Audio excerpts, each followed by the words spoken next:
les versets 11 à 14. Et je me lis à partir du verset 10. Il est dit à partir du verset 10, Dieu nous les a révélés par l'Esprit. Car l'Esprit sonde tout, même les profondeurs de Dieu. Et le verset 11, il est dit, lequel des hommes, en effet, connaît les choses de l'homme, si ce n'est l'esprit de l'homme qui est en lui. De même, personne ne connaît les choses de Dieu, si ce n'est l'esprit de Dieu. Or, nous n'avons pas reçu l'esprit du monde, mais l'esprit qui vient de Dieu, afin que nous connaissions les choses que Dieu nous a données par sa grâce. Et nous en parlons non avec des discours qu'enseigne la sagesse humaine, mais avec ceux qu'enseigne l'esprit, employant un langage spirituel pour les choses spirituelles. Mais l'homme animal ne reçoit pas les choses de l'Esprit de Dieu, car elles sont une folie pour lui. Et il ne peut les connaître parce que c'est spirituellement qu'on en juge. Je vais continuer, mais l'homme spirituel, au contraire, juge de tout. Et il n'est lui-même jugé par personne. Car qui a connu la pensée du Seigneur pour l'instruire? Or nous avons la pensée de Christ. Amen. C'est très important, mes bien-aimés. Ce matin, nous sommes des disciples. Nous sommes des personnes, nous aimons le Seigneur.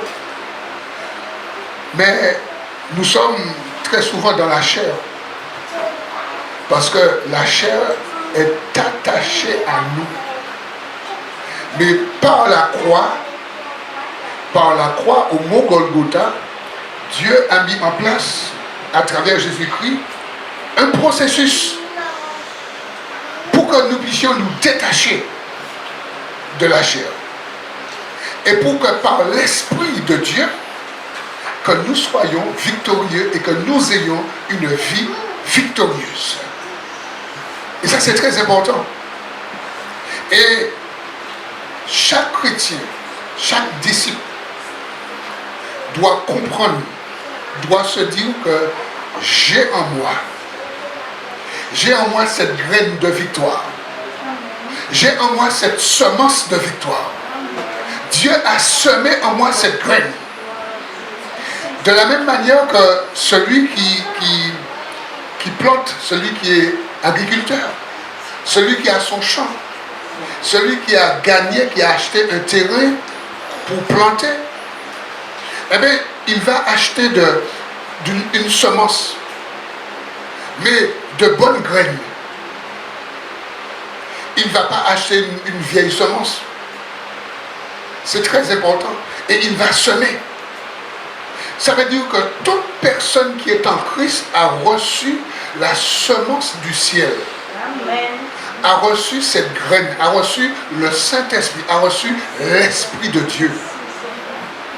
Et, mes bien-aimés, c'est très important pour nous de comprendre que nous avons reçu cette semence. Et j'ai noté que pour avoir une vie chrétienne épanouie, pour être un disciple épanoui, pour être un disciple victorieux, la première chose que nous devons savoir, c'est que toute personne née de nouveau fait face à un conflit intérieur. Toute personne née de nouveau fait face à ce conflit intérieur. Il y a en nous un conflit. Que nous le voulions ou non, il y a en nous un conflit. Il y a une sorte de guerre. Mais dans cette guerre ou à travers cette guerre, nous sommes tous victorieux. Mais il faut que nous le sachions. Il faut que nous puissions comprendre cette chose. C'est très important. Et dans Romains le chapitre 7, les versets 21 à 25, Romains 7, 21 à 25, Saint Paul dit, mais en ce matin nous pouvons le dire, hein. Là c'est Paul qui l'a dit, mais nous pouvons le dire en ce matin. Je trouve donc en moi cette loi, quand je veux faire le bien, le mal est attaché à moi. Car je prends plaisir à la loi de Dieu selon l'homme intérieur. Mais je vois dans mes membres une autre loi qui lutte contre la loi de mon entendement et qui me rend captif de la loi du péché qui est dans mes membres. Verset 24. Misérable que je suis, qui me délivrera de ce corps de mort, de ce corps de cette mort. Grâce soit rendue à Dieu par Jésus-Christ notre Seigneur. Ainsi, donc moi-même, je suis par l'entendement esclave de la loi de Dieu et je suis par la chair esclave de la loi du péché. Et nous comprenons par cette révélation de Saint Paul qu'il y a en chacun de nous cette guerre, ce conflit. Mais en même temps, toute personne nouvellement convertie est victorieuse. C'est très important. Ça veut dire que ce n'est pas un conflit ou un combat où nous sommes dans la défaite, où nous n'avons rien pour pouvoir gagner. C'est-à-dire que dans ce conflit, nous partons gagnants. Il faut que nous le sachions. Mais quelqu'un dit ça dépend. Ouais. Une autre personne dit ça dépend. Ça dépend si nous saisissions les armes. Oui, ça dépend. Parce que il y a ce qu'on appelle le déjà et le pas encore. Et même dans la loi de Dieu, nous trouvons le déjà et pas encore. Saint Jean l'a dit dans 1 Jean 3, premier épître de Jean chapitre 3, verset 1, 2, 3. Il dit, bien-aimés, nous sommes enfants de Dieu. Mais ce que nous sommes, d'accord, n'a pas encore été manifesté. Nous sommes ce que nous sommes, mais ce que nous sommes n'a pas encore été manifesté. Ça veut dire que nous sommes enfants de Dieu, mais nous sommes en attente de la manifestation de cet enfant que nous sommes. Parce que le jour où Jésus viendra, Jésus va nous glorifier, nous serons glorifiés. Et c'est ce qu'on appelle le déjà pas encore. Et c'est pourquoi que nous sommes victorieux. Nous avons toutes les armes pour marcher victorieux. Mais ça dépend si nous prenons les armes. Ça dépend si nous le confessons. Ça dépend si nous le voulons vraiment. Mais si maintenant nous voulons nous laisser abattre par la chair, eh bien la chair va nous abattre. Mais si nous confessons que nous avons reçu l'Esprit, si nous confessons que nous avons l'Esprit de Dieu, et si nous confessons que c'est l'Esprit de Dieu en nous qui est plus grand, et si nous confessons que c'est l'Esprit de Dieu en moi qui domine sur la chair, et qui conduit la chair à la croix, et nous verrons que nous pourrons jouir de cette vie victorieuse par l'Esprit avec un grand E, l'Esprit de Dieu. Alors dans cet affrontement entre le désir de la chair et ceux de l'Esprit, Galates 5, 17, on va le lire. Galates chapitre 5, verset 17 nous dit, car la chair a des désirs contraires à ceux de l'Esprit, et l'Esprit en a de contraires à ceux de la chair. Ils sont opposés entre eux, afin que vous ne fassiez point ce que vous voudrez. Sans cesse, il y a ce conflit en nous, sans cesse, il y a cette guerre en nous, il y a les désirs de la chair, mais il y a les désirs de l'Esprit. Et l'Esprit de Dieu en nous les désirs de l'Esprit de Dieu en nous, c'est de nous amener de gloire en gloire. C'est de nous amener de victoire en victoire. Et l'esprit de la chair en nous, le désir de la chair en nous du moins, c'est de nous amener d'échec en échec. D'échec en échec. Et la chair ne va pas renoncer à son désir.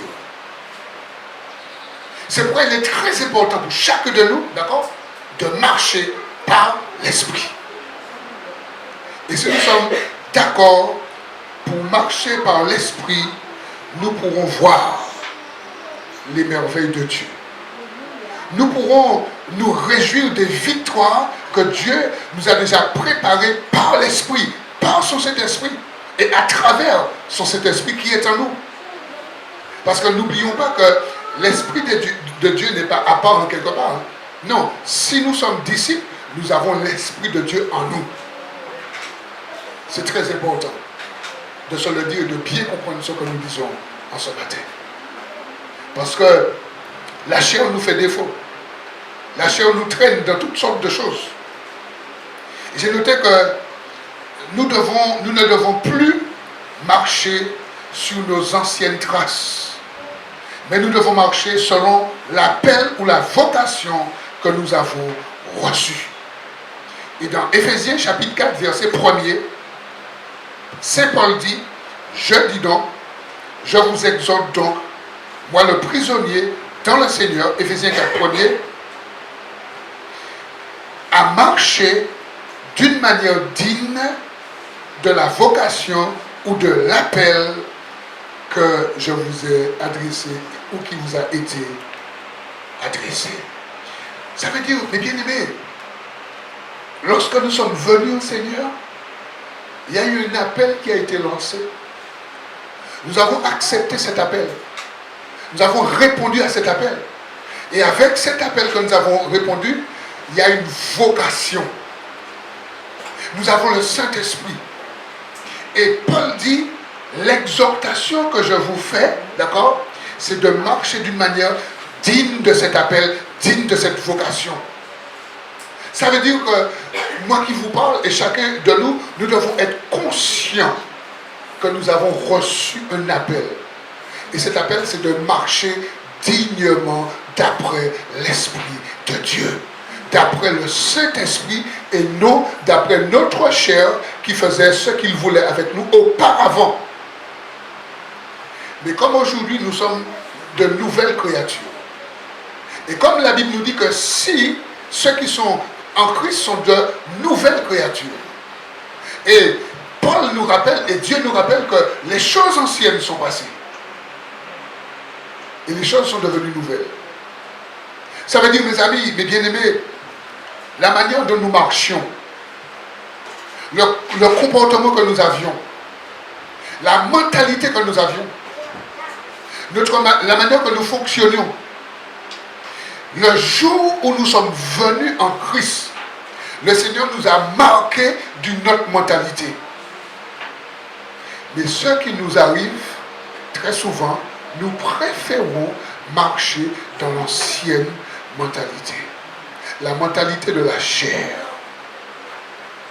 Et celui qui est conscient que Dieu l'a marqué, que Dieu l'a frappé d'une nouvelle mentalité, la mentalité de l'Esprit, la mentalité du Saint-Esprit, la mentalité du royaume de Dieu. À partir de ce moment, nous allons faire la guerre à la chair. Nous allons faire la guerre à l'ancien homme. Nous allons faire la guerre à notre manière, notre ancienne manière de marcher. Et nous marcherons d'après la nouvelle manière, d'après le Saint-Esprit. Et c'est pourquoi que nous avons lu une pensée dans 1 Corinthiens, le chapitre 2. Et c'est très fort ce que nous avons lu. Et Saint Paul nous dit que, verset 11, lequel des hommes, en effet, connaît les choses de l'homme, si ce n'est l'esprit de l'homme qui est en lui. De même, personne ne connaît les choses de Dieu, si ce n'est l'esprit de Dieu. Ça veut dire que chacun de nous étant homme, c'est homme humain, homme charnel, nous savons ce qu'il y a en nous. Mais quand Dieu nous donne son Saint-Esprit, par l'Esprit de Dieu, nous pouvons sonder les profondeurs de Dieu. Nous pouvons sonder Dieu par l'Esprit de Dieu. Parce que c'est l'Esprit de Dieu qui sonde Dieu. Et si j'ai l'Esprit de Dieu, si Dieu m'a donné son Esprit, il y a une possibilité pour moi de sonder l'Esprit de Dieu. Est-ce que nous sommes là? Mais comme il nous est plus facile d'aller dans la chair, c'est pourquoi très souvent, nous sommes dans la chair et nous sommes dans l'échec. Et Dieu a prévu pour nous la vie victorieuse par l'Esprit. Et je vous assure, mes bien-aimés, quel que soit le conflit dans lequel nous nous trouvons, nous avons le choix d'agir dans la chair. Ça veut dire qu'on nous a dit en créole de répondre chou pour chou. De faire comme, comment on dit ça, Abbas et Castello. C'est ting ou bang. Yo fait ou qu'a fait. Yo dit ou qu'a dit. Est-ce que nous sommes là? Ça c'est la chair. Et nous sommes libres de faire dans la chair. Yo montant les pieds ou qu'a monter en les pieds moun là. Yo mépriser ou qu'a mépriser moun là. Et tout ça c'est la chair. Mais maintenant, l'esprit que Dieu nous a donné, dans l'esprit de Dieu, il y a tout pleinement. Parce que Dieu nous donne son esprit, mais l'esprit de Dieu est à provisionner des choses de Dieu. Et c'est pourquoi que la Bible nous dit ici, au verset 12, « Or, nous n'avons pas reçu l'esprit du monde, parce que nous avions l'esprit du monde. Mais à partir du moment où nous sommes repentis, convertis, eh bien Dieu nous a donné de son esprit. Et c'est pourquoi ici il a dit, mais l'esprit qui vient de Dieu, afin que nous connaissions les choses que Dieu nous a données par sa grâce. Et bien aimés, est-ce que nous sommes prêts à marcher par l'esprit de Dieu pour avoir une vie victorieuse? Est-ce que nous sommes prêts? Est-ce que nous le voulons? Si nous le voulons, bien aimés, il y a une chose que nous devrions savoir, c'est nous devons être marqués par l'obéissance, frappés par l'obéissance, frappés par la souffrance attachée à l'obéissance. Être prêt à souffrir. Est-ce que nous sommes prêts à souffrir? Est-ce que nous sommes prêts à entendre ce message? Est-ce que nous sommes vraiment prêts à souffrir, à accepter le crachat? Est-ce que nous sommes vraiment prêts à accepter le mépris de l'autre? Est-ce que nous sommes prêts à accepter lorsque l'autre est dans sa chair? Est-ce que nous sommes d'accord pour rester dans l'esprit? Même si celui qui est en face de moi agit dans sa chair, mais moi, j'ai décidé d'agir dans l'esprit. Est-ce que nous sommes prêts? Parce que nous avons tendance, parce que nous avons en face de nous l'autre qui nous renvoie la chair, nous voulons lui renvoyer la chair. Et pourtant, nous avons l'Esprit de Dieu. Est-ce que nous sommes là en ce matin? Est-ce que nous sommes d'accord? Parce que mon frère, ma soeur, n'oublie pas que si tu es repenti et converti, n'oublie pas que Dieu t'a équipé de son esprit. Et Jésus a dit que Dieu ne donne pas l'esprit sans mesure. Dieu donne l'esprit. Dieu ne te donne pas un morceau de son esprit. Dieu ne dit pas, oh, comme tu es un grand pécheur, alors je te donne une portion de l'esprit et puis l'autre beaucoup. Non, Dieu te donne de son esprit. Est-ce que nous sommes là? Mais il faut être d'accord. Mes amis, si nous avons autant de dégringolades dans le couple, c'est parce que nous ne sommes pas trop d'accord pour souffrir. On n'est pas trop d'accord pour souffrir. Je vais vous dire quelque chose qui va peut-être nous étonner. La Bible nous parle des vertus de la vieillesse. La Bible nous parle des vertus des cheveux blancs. Et quand la Bible nous parle des vertus de la vieillesse et des vertus des cheveux blancs, pas mal de personnes ne veulent pas vieillir et vont teindre leurs cheveux, vont noircir leurs cheveux. S'il y en a qui le font ici, ne le prenez pas comme... D'accord, nous sommes vraiment dans un enseignement. D'accord, comprenez l'enseignement.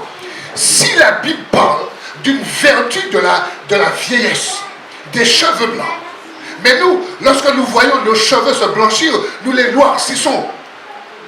Parce que nous ne voulons pas cet aspect. Nous voulons rester jeunes.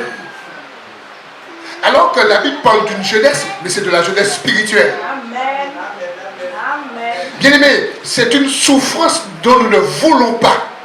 Nous ne voulons pas paraître vieux. Alors que la Bible parle de la vieillesse, les cheveux blancs. Et la Bible ne parle pas d'une manière négative des cheveux blancs.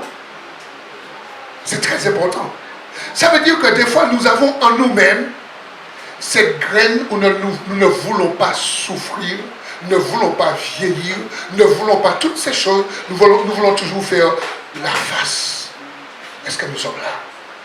Mais lorsque nous serons d'accord pour accepter la souffrance, mais cette souffrance venant de la parole, cette souffrance venant, d'accord, de l'esprit, nous verrons que nous serons victorieux sur toute la ligne.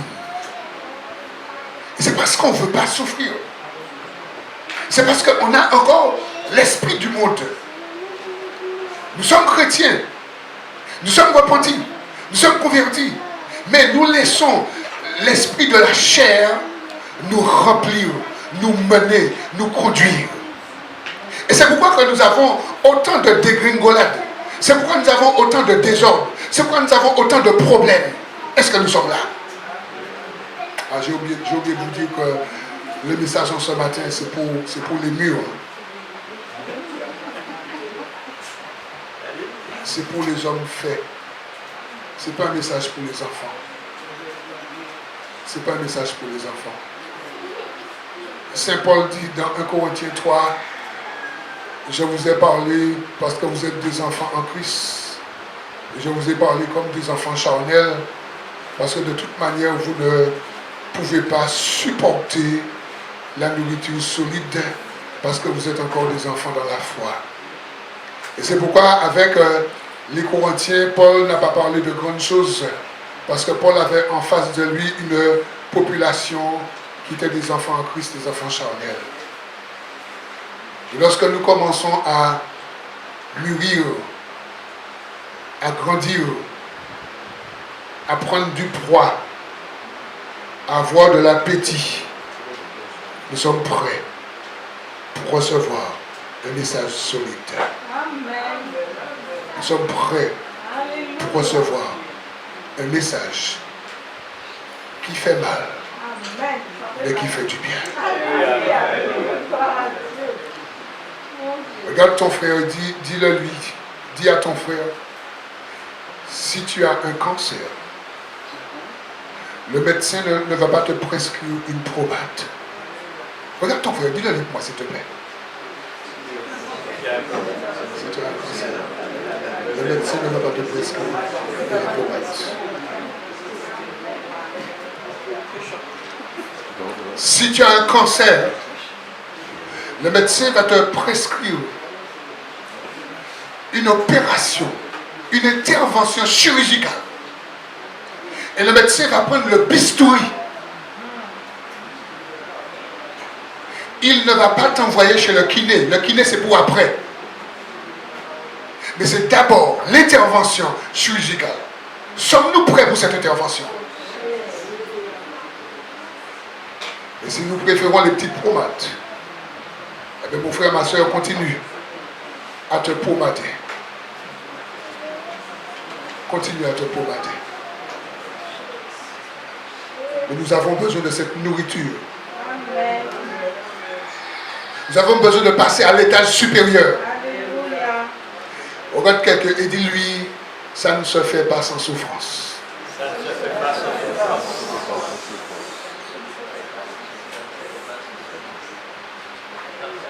C'est très important, mon frère, ma soeur.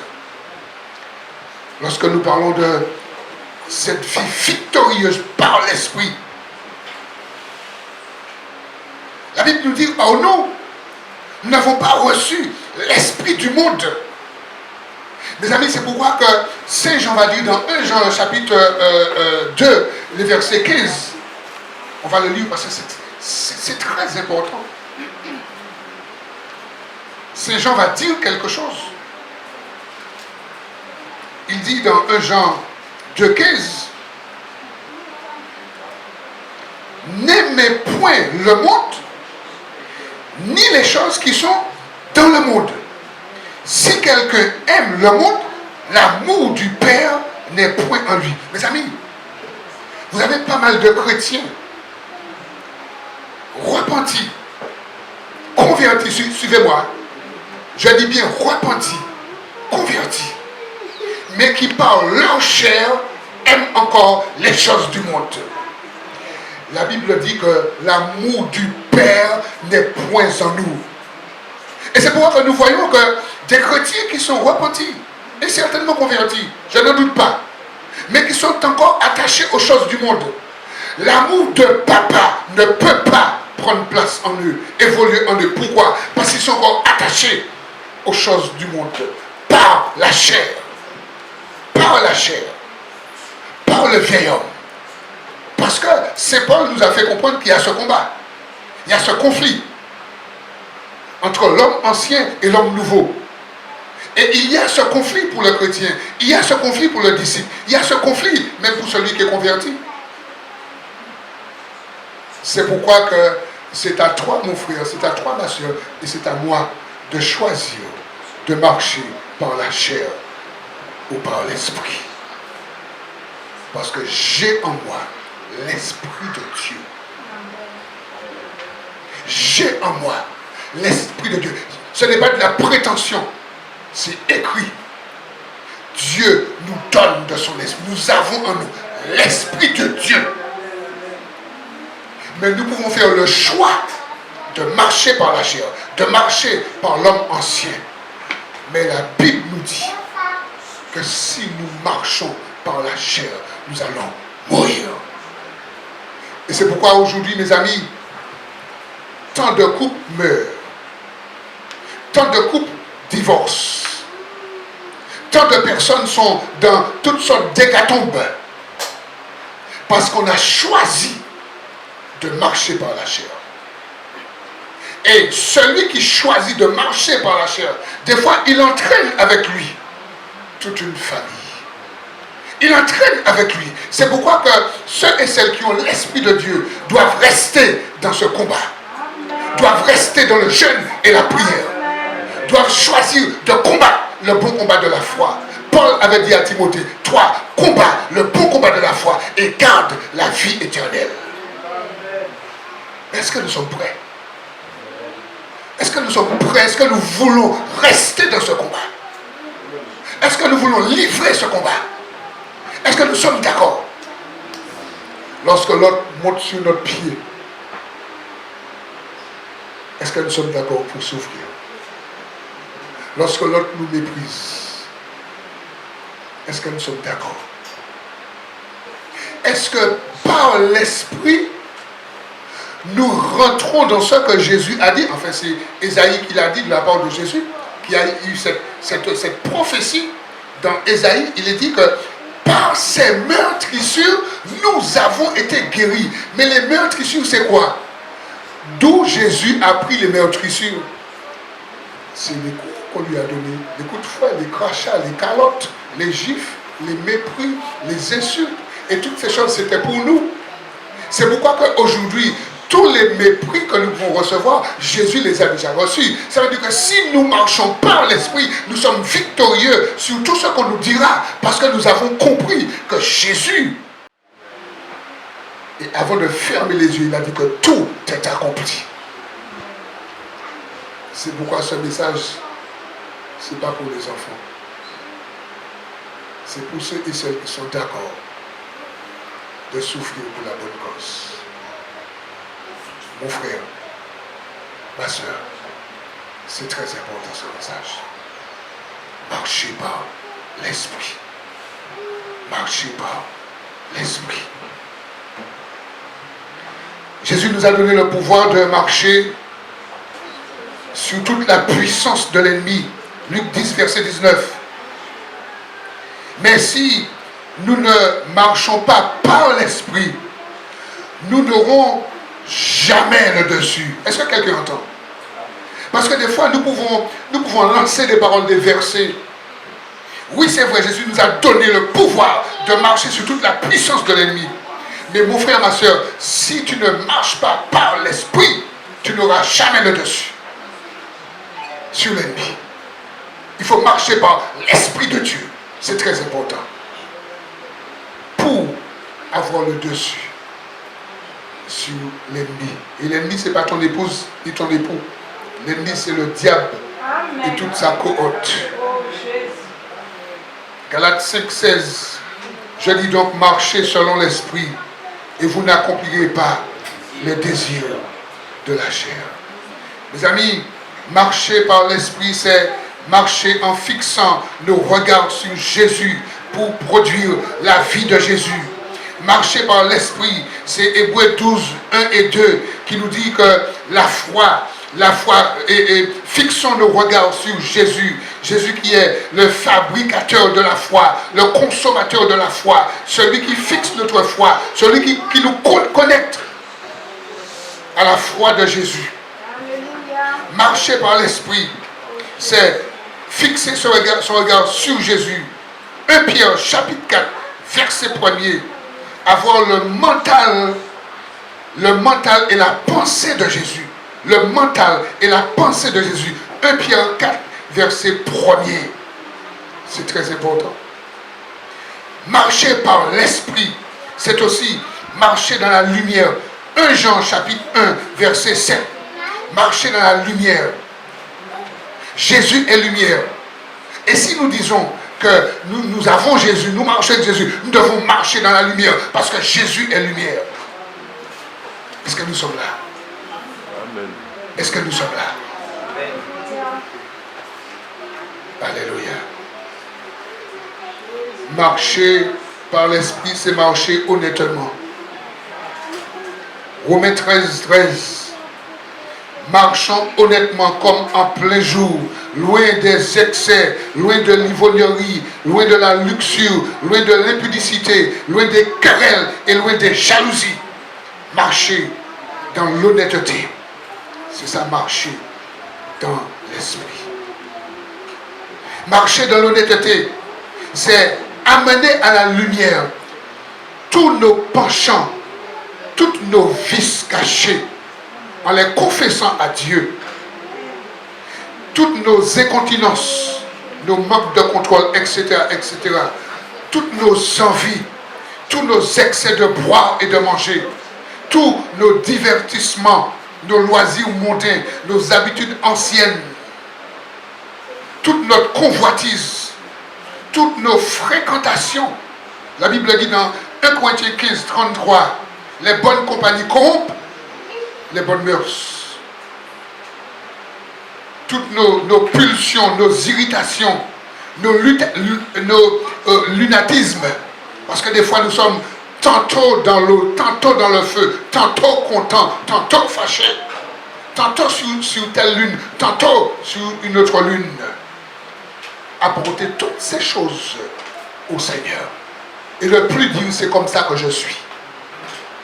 Ne plus s'identifier de telle manière pour dire c'est comme ça que je suis. Détruire cette mentalité et dire je ne veux plus être ainsi parce que je suis une nouvelle créature. C'est très important. Colossiens, le chapitre 1er, le verset 24. Vous savez, nous aimons Paul. Et Paul a été tellement profond dans sa relation avec Dieu. Nous aimons citer Paul. Mais il faut que nous pratiquions Paul. Amen. Colossiens 1, 24. Saint Paul a dit, et ce matin, je dis, je pensais que j'allais entendre moi aussi. Je me réjouis maintenant dans mes souffrances pour vous. Et ce qui manque aux souffrances de Christ, je l'achève en ma chair pour son corps qui est l'Église. Et l'Église, c'est toi, c'est moi, c'est nous. Ça veut dire lorsque ton frère te fait telle ou telle chose, c'est Paul a dit, je l'achève dans ma chair. Est-ce que nous sommes prêts? Est-ce que nous sommes prêts? Ce n'est pas un message pour les enfants. Alléluia. Et je termine. Notre victoire est assurée. 1 Jean 4,4 nous dit, vous, petits enfants, vous êtes de Dieu et vous avez vaincu parce que celui qui est en vous est plus grand que celui qui est dans le monde. Alléluia. La victoire est assurée. La victoire sur les mauvaises influences humaines. Le psaume 44, le verset 6. Avec toi, nous renversons nos ennemis.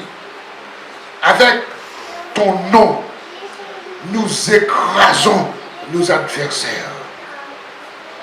La victoire sur les attraits du monde. 1 Jean 5, 4. Parce que tout ce qui est né de Dieu triomphe du monde. Et la victoire qui triomphe du monde, c'est notre foi. La victoire qui triomphe du monde, c'est notre foi. Est-ce que ta foi, ma foi, notre foi, est-ce qu'elle est rivée sur la parole de Dieu? Est-ce qu'elle est rivée sur Christ? Si notre foi est rivée sur Christ, nous sommes victorieux sur toute la ligne. Notre victoire est assurée sur les mauvais désirs charnels. Colossiens chapitre 3, verset 5. Où il est dit, faites donc mourir les membres qui sont sur la terre, l'impudicité, l'impureté, les passions, les mauvais désirs et la cupidité qui est une idolâtrie. C'est très important. Chacune de ces choses, nous devons les faire taire, nous devons renoncer à chacune de ces choses. Et pour que la victoire soit définitive, c'est très important. Et pour que nous soyons dans l'abondance du Fils de Dieu, je vais terminer avec un dernier verset, Galates 2, 20. Galates 2, 20, c'est très important. Galates 2, 20. Où nous allons le dire ensemble en ce matin. Rentrons dans cette pensée. Rentrons dans cette victoire. Galates 2, 20. On va le dire à l'unisson et ensemble en ce matin. Disons-le ensemble. J'ai été crucifié avec Christ, et si je vis, ce n'est plus moi qui vis, c'est Christ qui vit en moi. Et si je vis maintenant dans la chair, je vis dans la foi au Fils de Dieu qui m'a aimé et qui s'est lui-même livré pour moi. Verset 21. Je ne rejette pas la grâce de Dieu, car si la justice s'obtient par la loi, Christ est donc mort en vain. Amen. Amen. Je propose que nous prions pour laisser la place à celui qui va continuer. On peut faire cette prière ensemble ce matin. On peut prier ensemble ce matin. On peut dire, Seigneur Dieu, Père éternel, c'est vrai qu'il y a ce combat, ce conflit intérieur en moi, entre l'homme ancien et l'homme nouveau.